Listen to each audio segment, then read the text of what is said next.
Mheshimiwa Waziri, wananchi wamepongeza kwa hatua hii, lakini pia wanasifu namna ambavyo umeanza vizuri, na wengi wanataka kujua na wameanza kwa kuchokonoa kwenye hisia.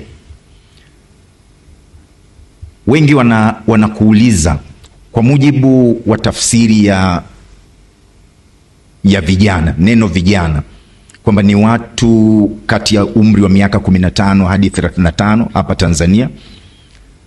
Kwa ujumla wanachokiandika kwamba hili ni kundi la umri, sio kundi la umri tu, bali ni hatua muhimu ya maisha ya binadamu inayojengwa juu ya nguvu, ubunifu, ari, ndoto na uwezo mkubwa wa kujifunza kubadilika. Vijana ni kipindi ambacho ana nguvu kazi na afya, kufanya kazi kwa nguvu wakati mmoja, na ana uwezo mkubwa wa kufikiri kwa ubunifu na kukubali mabadiliko.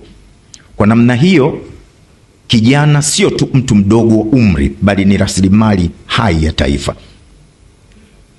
Mheshimiwa Waziri, wanaandika, tunafahamu kabla ya Mheshimiwa Dr. Samia Suluhu Hassan, Rais wa Jamhuri ya Muungano wa Tanzania, hajakuteua wewe kuwa waziri wa vijana, wewe mwenyewe ulikuwa unajihusisha na masuala ya vijana. Swali hili ni binafsi sana na limeulizwa na wananchi wengi wanaokufuatilia, hasa baada ya hotuba yako ya ufunguzi hii leo. Ulijisikiaje ulipochaguliwa kuongoza vijana ukiwa kijana? Asante. Kwanza nilimshukuru Mungu kunipa nafasi, lakini pili nilishangaa kwa sababu haikuwa kwenye mipango yangu na wala sikuwa na waza kwamba jambo hili lingeweza kutokea. Lakini tatu, niliona ni imani kubwa sana nimekopeshwa na Mheshimiwa Rais kwa sababu ya upya wa wizara yenyewe, lakini hasa pia kwa sababu ya ukubwa wa kundi lenyewe la vijana ambalo tunakwenda kulihudumia. Lakini kwenye tafakari yangu niliangalia mambo yafuatayo. Cha kwanza, kwa sababu nimeishi maisha ya vijana wengi na nimeeleza hili kwenye historia yangu kwenye maeneo mengi sana, niliona nimepewa wajibu wa yale ambayo nilikuwa pia kwa namna moja au nyingine ningeona yapewe msukumo. Nilikuwa naona nimepewa nafasi nzuri ya kuyapa msukumo kupitia maono ambayo Mheshimiwa Rais pia amekuwa nayo.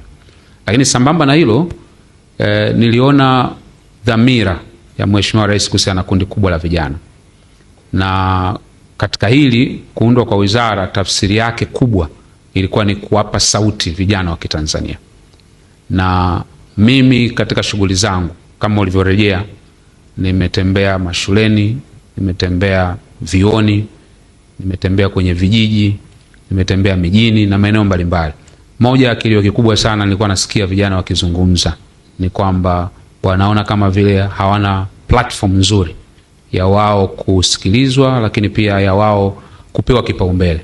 Kwa hiyo niliona ni ameamua kuweka mfumo rasmi wa kila kinachomhusu kijana pia kupewa kipaumbele chake.